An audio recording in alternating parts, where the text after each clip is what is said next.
স্বাগত ডিবিসি সংবাদে। আপনাদের সাথে আছি আমি ফারহাদ তাসনিম। এবার জানাবো খবরের বিস্তারিত। নির্বাচন কমিশন যত স্বাধীনই হোক না কেন, সরকারের সহযোগিতা ছাড়া সুষ্ঠু নির্বাচন সম্ভব নয়, এমনটাই জানিয়েছেন প্রধান নির্বাচন কমিশনার AM নাসির উদ্দিন। সকালে নির্বাচন কমিশন ভবনে এক সভায় এসব কথা বলেন তিনি। সিইসি জানান, নির্বাচনে সরকারের মুখ্য ভূমিকা প্রয়োজন।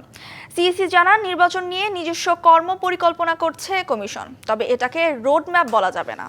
নির্বাচন নিয়ে সরকারের সাথে আনুষ্ঠানিক ও অনানুষ্ঠানিকভাবে যোগাযোগ হচ্ছে, তবে নির্বাচন নিয়ে সময় মতো তারিখ জানতে পারবেন জনগণ বলেও উল্লেখ করেন সিইসি। একটা ইলেকশন করতে গেলে যতই আপনি স্বাধীন বলেন না কেন ইসিকে, সরকার ছাড়া নির্বাচন করা সম্ভব, কারণ সরকারের সহযোগিতা নিয়েই তো আমাকে নির্বাচনটা করতে হবে। শিক্ষার্থীদের অবৈধ বহিষ্কারাদেশ তুলে নেওয়া সহ বিভিন্ন দাবিতে অনির্দিষ্টকালের জন্য নতুন বাজার ব্লকেট ও অবস্থান কর্মসূচি পালন করছেন ইউনাইটেড ইন্টারন্যাশনাল বিশ্ববিদ্যালয়ের শিক্ষার্থীরা। এ বিষয়ে আরও জানাতে যুক্ত হচ্ছেন সহকর্মী মাহফুজা বৃষ্টি। বৃষ্টি, কেমন দেখছেন পরিস্থিতি, আমাদের বিস্তারিত জানাবেন। দেখতেই পাচ্ছেন যে এখানের অবস্থা কি। সকাল 8টা থেকে এখানে ব্লকেট কর্মসূচি শুরু হয়েছিল। ইউনাইটেড ইন্টারন্যাশনাল বিশ্ববিদ্যালয়ের যে শিক্ষার্থীরা আছেন তারা হচ্ছে যে বহিষ্কারকৃত যারা আছেন, বিভিন্ন কারণে তাদেরকে বহিষ্কার করা হয়েছে। তারা জুলাই আন্দোলন করার কারণে এবং কি ফেসবুকে স্ট্যাটাস দেওয়ার কারণে বিভিন্ন কারণ দেখে তাদেরকে বহিষ্কার করা হয়েছে বলে এমনটা জানিয়েছেন। তবে বিশেষ কারণ যেটি কিছুদিন আগে 2 মাস আগে একজন স্টুডেন্টের পরীক্ষা ছিলেন, তার বাবা মারা গিয়েছে, সেদিন তিনি আসতে পারেননি। পরবর্তী দিন আসার কারণে পরীক্ষা দিতে দেওয়া হয়নি কর্তৃপক্ষের কারণে, সেই জন্যই তারা সেদিনও আন্দোলন করেছিলেন ক্যাম্পাস কেন্দ্রিক। সেই আন্দোলনকে কেন্দ্র করে আরও কিছু সাধারণ শিক্ষার্থীদেরকে বহিষ্কার করা হয়। সেই জায়গা থেকে কিন্তু এই আজকের ব্লকেট কর্মসূচি। তবে আপনারা দেখতে পাচ্ছেন যে কিছুক্ষণ আগেই এখানে পুলিশের সাথে আইনশৃঙ্খলা বাহিনীদের সাথে এক ধরনের ধস্তাধস্তি হয়। সকাল থেকে যদি রাস্তা বন্ধ ছিল, 10 মিনিটের জন্য পুলিশরা এসে এখানে রাস্তাটা ছাড়া সক্ষম হয়েছিল, কিন্তু ছাত্ররা আবারও এই রাস্তাটা আটকে দিয়েছে।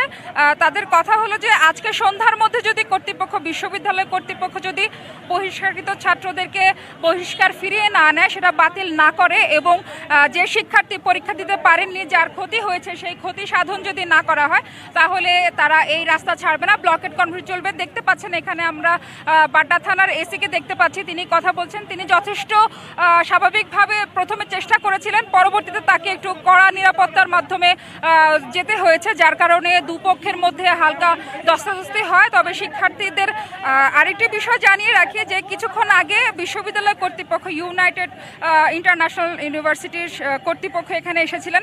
তারা বারবার করে কিন্তু ছাত্রদেরকে, শিক্ষার্থীদেরকে যারা আছেন তাদেরকে অনুরোধ করেছেন যেন রাস্তা ছেড়ে জনদুর্ভোগ বন্ধ করে যেন এখনই ক্যাম্পাস প্রাঙ্গণে ফিরে যায় এবং আজকের মধ্যে যেন তাদের অভিভাবকদেরকে নিয়ে আসে। তবে ফারা একটা জিনিস কি, শিক্ষার্থীরা বলছেন আজকে 10 মাস যাবত এবং 2 মাস যাবত, 10 মাস আগে বহিষ্কার হয়েছে কিছু এবং 2 মাস আগে কিছু বহিষ্কার হয়েছে। তারা এতদিন ধরে চেষ্টা করেও তাদেরকে বসতে পারেনি কর্তৃপক্ষের সাথে। আজকে রাস্তা ব্লকেট করার পরেই কিন্তু কর্তৃপক্ষ এসে তাদেরকে এই বসার আহ্বান জানাচ্ছেন, যেটিতে শিক্ষার্থীরা একদম মনক্ষুণ্ণ হয়ে তাদের এই সিদ্ধান্ত ফিরিয়ে দিয়েছেন। বলেছেন যে আর কোনো বসাবসি নেই, রাস্তায় না নামলে আন্দোলন সফল হয় না, কোনো কাজ উদ্ধার হয় না। সেই কারণেই বাধ্য হয়ে দীর্ঘ 11 মাস পরে তারা এখানে এসে নতুন বাজার রাস্তা ব্লকেট করেছে। সে জায়গা থেকে আপনি দেখতে পাচ্ছেন পরিস্থিতি খুবই উত্তপ্ত। সন্ধ্যা পর্যন্ত সময় রাখা হয়েছে। যদি সন্ধ্যা নাগাদ এই বহিষ্কারাদের যদি উচ্ছেদ না করা হয় এবং ফেসবুক ভেরিফাইড পেজে যদি বিশ্ববিদ্যালয় কর্তৃপক্ষ পোস্ট না দেওয়া হয়, তাহলে কর্তৃপক্ষের উপরও কোনো রকম জটিলতা আসতে পারে এবং আইন শৃঙ্খলা বাহিনীদেরকেও তোয়াক্কা করবে না। তারা জুলাই আন্দোলন যেমনটা আন্দোলন করে সংগ্রাম করে তাদের দাবি আদায় করেছিলেন, এবারও তাই করবে। এই ছিল আমার কাছে নতুন বাজার থেকে। ধন্যবাদ বৃষ্টি আমাদের সাথে যুক্ত হওয়ার জন্য। করোনার নতুন ধরনের সংক্রমণ ঠেকাতে নজরদারি বাড়ানো হয়েছে দেশের সব বিমানবন্দরে। বিদেশ থেকে আসা কারোর শরীরের তাপমাত্রা 98 ডিগ্রির বেশি হলেই আনা হচ্ছে স্ক্রিনিংয়ের আওতায়। জোর দেওয়া হচ্ছে যাত্রীদের মাস্ক ব্যবহারে। করোনার ওমিক্রন ধরনের কয়েকটি নতুন সাবভ্যারিয়েন্টে সংক্রমণ বাড়ছে বিভিন্ন দেশে। আন্তর্জাতিক ভ্রমণকারীদের মাধ্যমে এই ভাইরাস বাংলাদেশে ছড়িয়ে পড়ার আশঙ্কা দেখা দেয়ায় সতর্কতামূলক ব্যবস্থা নিয়েছে বিমানবন্দর কর্তৃপক্ষ। হযরত শাহজালাল আন্তর্জাতিক বিমানবন্দরে ইমিগ্রেশনে বসানো হয়েছে স্বাস্থ্য পরীক্ষার সরঞ্জাম। স্বয়ংক্রিয়ভাবে থার্মাল স্ক্যানারের মাধ্যমে মাপা হচ্ছে যাত্রীদের শরীরের তাপমাত্রা। যাদের শরীরের তাপমাত্রা 98 ডিগ্রির বেশি পাওয়া যাচ্ছে তাদের আলাদাভাবে স্ক্রিনিংয়ের আওতায় আনা হচ্ছে। আমরা যত যাত্রী আসছে আমরা সব যাত্রীকেই স্ক্রিনে টেম্পারেচার দেখি। টেম্পারেচার বেশি মনে হয় আমরা তাকে একটু সাইডে নিয়ে এসে আমাদের অবজারভেশন রুম আছে, আমরা নির্দেশনা অনুযায়ী এখানে তাদেরকে নাম্বার দিয়ে দিই আইডিসিআর এর সাথে যোগাযোগ করার জন্য, তারা সেখানে যোগাযোগ করবে। টার্মিনালের স্পর্শকাতর স্থানে যাত্রীদের জন্য মাস্ক ব্যবহার ও রোগ প্রতিরোধে নির্দেশনা প্রচার করা হচ্ছে। বিমানবন্দরে স্বাস্থ্যকর্মীদের জন্য রাখা হয়েছে পর্যাপ্ত মাস্ক ও গ্লাভস। 3 তারিখ থেকে আমরা আমাদের হেলথ স্ক্রিনিংটা শুধুমাত্র ভারত থেকে আগত যাত্রীদের জন্য আমরা চালু করি। 4 জুন আমরা নির্দেশনা পাই স্বাস্থ্য অধিদপ্তরের, আমরা তখন থেকে সকল আগত যাত্রী অর্থাৎ অ্যারাইভিং প্যাসেঞ্জারদের জন্য আমরা হেলথ স্ক্রিনিংটা শুরু করে দিই। এখনও পর্যন্ত আমরা অ্যাকচুয়ালি কোনো সাসপেক্টেড কেস পাইনি। সকল যাত্রীদের থার্মাল স্ক্রিনিংটা চালু আছে এবং আমাদের হেলথ ডেস্ক সমূহে পর্যাপ্ত পরিমাণে মাস্ক, পিপিই এবং অন্যান্য গ্লাভস সরঞ্জাম রেখে দেওয়া আছে। শুধু ঢাকা নয়, চট্টগ্রামের শাহ আমানত এবং সিলেটের ওসমানী আন্তর্জাতিক বিমানবন্দরেও রাখা হয়েছে করোনার সতর্কতামূলক ব্যবস্থা।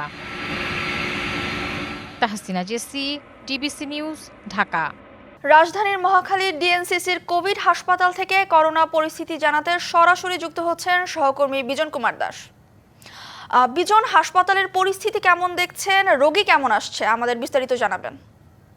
বেশ খানিকক্ষণ আগে থেকে আমরা মহাখালী যে ডেডিকেটেড কোভিড হাসপাতাল সেটিতে অবস্থান করছি। আপনি হয়তো দেখতে পাচ্ছেন যে প্রচুর রোগীর ভিড় আছে এখানে যে শুধুমাত্র করোনার জন্যই তারা এসছেন তা না, তা বিভিন্ন আসলে তারা জ্বর, শরীর ব্যথা, ঠান্ডা, মাথা ব্যথা সব বিভিন্ন সমস্যা নিয়ে কিন্তু তারা এসছেন। এখানে মূলত প্রাথমিকভাবে তাদেরকে দেখা হচ্ছে, তারা মাত্র 10 টাকার টিকিট কিনে তারা এখানে লম্বা লাইনে দাঁড়িয়েছেন। তারপর তারা এখানকার যে ডাক্তার আছেন তারা তাদের প্রাথমিকভাবে তাদের সাথে কথা বলবেন। খবর নিয়ে তারা তখন যদি মনে করেন যে তাদের করোনা পরিস্থিতি বা এরকম সমস্যা হতে পারে তখন তারা দোতলায় তারা পাঠাবেন। এর আগে যদি অন্য কোনো সমস্যা মনে করেন সে অনুযায়ী তার ট্রিটমেন্ট নেবেন, সে বিষয়টি আমরা দেখছি। এখানকার যারা কর্তৃপক্ষ তাদের সাথে কথা বললে জানতে পেরেছি যে গত কয়েকদিন ধরে কিন্তু তাদের এই রোগীর পরিমাণটা বাড়ছে এবং আজকে রোগীটা আরও বেড়েছে। কিছুক্ষণ আগে একজন রোগীর সাথে কথা বলেছিলাম, তিনি পিজি হাসপাতালে চিকিৎসা নিয়েছিলেন। এখানে তার জ্বর ছিল 5 দিন ধরে। প্রথমে তার ডেঙ্গু টেস্ট করা হয়, কিন্তু ডেঙ্গু ধরা পড়েনি।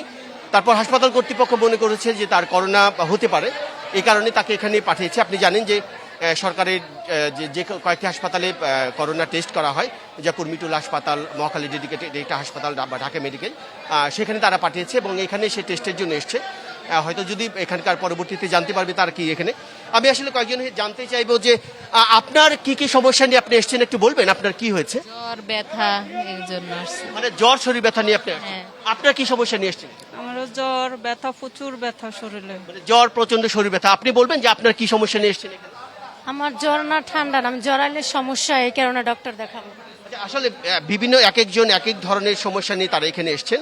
আমি যেমনটি বলছিলাম যে এখানে ডাক্তারের কাছে প্রাথমিকভাবে তারা দেখবেন, দেখে ডাক্তারই সিদ্ধান্ত নেবেন যে আসলে তার কি পরীক্ষাটা করা হবে আর কি। তো আমরা কিছুক্ষণ পর এখানকার কর্তৃপক্ষ যে আছেন, পরিচালক আছেন, তার সাথে কথা বলার চেষ্টা করব এবং কি পরিমাণ রোগী এখানে হয়েছে সেটা পরবর্তী খবর হয়তো আপনাকে জানাতে পারবো। তা আপাতত এই ছিল এখান থেকে আমার কাছে সবশেষ খবর। ধন্যবাদ বিজন আমাদের সাথে যুক্ত হওয়ার জন্য। ফেনীতে মুহুরী নদীর পানি ও নিম্নাঞ্চলের পানি কমতে শুরু করেছে, স্পষ্ট হচ্ছে ক্ষতচিহ্ন। গত 2 দিন ভারী বৃষ্টিপাত না হওয়ায় মুহুরী নদীর আর কোথাও বাঁধ ভাঙেনি। প্লাবিত হওয়া গ্রামের নিম্নাঞ্চলের পানি নামতে শুরু করেছে। এর আগে বৃহস্পতিবার রাতে টানা বৃষ্টি ও ভারত থেকে আসা ঢলের পানিতে জেলা ফুলগাজীতে মুহুরী নদীর উত্তর বড়িয়া নামক স্থানে বাঁধ ভেঙে যায়। এতে উত্তর বড়িয়া গ্রাম সহ 4টি গ্রামের বিভিন্ন বাড়িঘরে পানি ঢুকে যায়। চরম দুর্ভোগে পড়ে বাসিন্দারা। ফুলগাজী বাজারের পানি উঠায় দোকানের মালামাল ক্ষতিগ্রস্ত হয়েছে। ফেনী পানি উন্নয়ন বোর্ড জানিয়েছে মুহুরী নদীর পানি এখন বিপদসীমার অনেক নিচ দিয়ে প্রবাহিত হচ্ছে, তবে বাঁধের ঝুঁকিপূর্ণ স্থানগুলো মেরামতের ব্যবস্থা নেওয়া হয়েছে। ভারতের সিকিমে টানা বৃষ্টিপাতে লালমনিরহাটের তিস্তা নদীতে পানি বেড়েছে। শুক্রবার বিকেলে তিস্তা ব্যারেজের ডালিয়া পয়েন্টে নদীর পানি বিপদসীমার 20 সেন্টিমিটার নিচ দিয়ে প্রবাহিত হয়, তবে সকালে তা কমে 55 সেন্টিমিটার নিচ দিয়ে প্রবাহিত হয়। ভারতে অব্যাহত বৃষ্টিপাতে বাড়তে থাকে তিস্তার পানি। পানি উন্নয়ন বোর্ড বলছে হঠাৎ করে পানি কিছুটা বেড়ে যাওয়ায় উৎপাদিত ফসলের ক্ষতি হয়। ব্যারেজ কর্তৃপক্ষ জানায় পানি বৃদ্ধির ফলে ব্যারেজের 44টি জল কপাটের সবগুলো খুলে রাখা হয়। বৃষ্টিপাতের কারণে এ পানি বৃদ্ধি পেয়েছে। আপাতত তিস্তায় এখনও বন্যা হওয়ার আশঙ্কা নেই। ইসরায়েলে নতুন করে ক্ষেপণাস্ত্র ছুড়েছে ইরান। জবাবে ইরানে হামলা চালিয়েছে ইসরায়েল। দেশটির কোম শহরের এক আবাসিক ভবনে ইসরায়েলি বিমান হামলায় 2 জন নিহত হয়েছে। স্থানীয় সময় শনিবার ভোর থেকে নতুন করে পাল্টা হামলা চালাতে শুরু করে দুই দেশ। টানা নবম দিনের মতো চলছে ইরান ইসরায়েল হামলা পাল্টা হামলা। স্থানীয় সময় শনিবার ভোররাতে ইসরায়েলের মধ্যাঞ্চলে ক্ষেপণাস্ত্র হামলা চালিয়েছে ইরান। ক্ষেপণাস্ত্র হামলার পরপরই এলাকাটিতে সাইরেন বেজে ওঠে। স্থানীয় বাসিন্দাদের নিরাপদে সরে যাওয়ার নির্দেশ দেয় দেশটির সেনাবাহিনী। ইরানের হামলার পর থেমে নেই ইসরায়েলও। দেশটির ক্ষেপণাস্ত্র উৎক্ষেপণ কেন্দ্র ও আবাসিক এলাকায় হামলা চালিয়েছে তেল আবিব। এতে ঘটেছে হতাহতের ঘটনাও। চলমান সংঘাত বন্ধে কূটনৈতিক তৎপরতা চালাচ্ছে বিভিন্ন দেশ। জেনেভায় ইউরোপের 3 দেশের পররাষ্ট্রমন্ত্রীর সঙ্গে বৈঠক করেছেন ইরানের পররাষ্ট্রমন্ত্রী। ইউরোপীয় নেতারা কূটনৈতিক আলোচনা চালিয়ে যেতে একমত হলেও ইসরায়েলি আগ্রাসন বন্ধ হলেই কূটনৈতিক আলোচনার বিষয় বিবেচনা করা হবে বলে জানিয়েছেন ইরানের পররাষ্ট্রমন্ত্রী আব্বাস আরাকচি। চলমান পরিস্থিতি নিয়ে বৈঠক করেছে জাতিসংঘের নিরাপত্তা পরিষদও। সেখানে চলমান সংঘাতের জন্য একে অপরকে দোষারোপ করেছে দুই দেশের প্রতিনিধিরা। ইসরায়েল আইনের চরম লঙ্ঘন করেছে বলে মন্তব্য করেছেন ইরানের রাষ্ট্রদূত আমির সাইদ ইরবানি। বিপরীতে ইরানের বিরুদ্ধে পাল্টা অভিযোগ করেছে ইসরায়েলও। ইরানের পারমাণবিক স্থাপনায় হামলা চালানোর জন্য ইসরায়েল অনুতপ্ত নয় বলে জানান দেশটির রাষ্ট্রদূত ড্যানি ড্যানন। সাজিদা ইসলাম তন্নি, ডিবিসি নিউজ ডেস্ক। ডিবিসি সংবাদে এ ছিল এখনকার মতো। ডিবিসি নিউজের সংবাদগুলো পড়তে ভিজিট করুন dbcnews.tv আর ভিজিট করুন ডিবিসির ফেসবুক পেজ এবং ইউটিউব চ্যানেল। সঙ্গে থাকুন।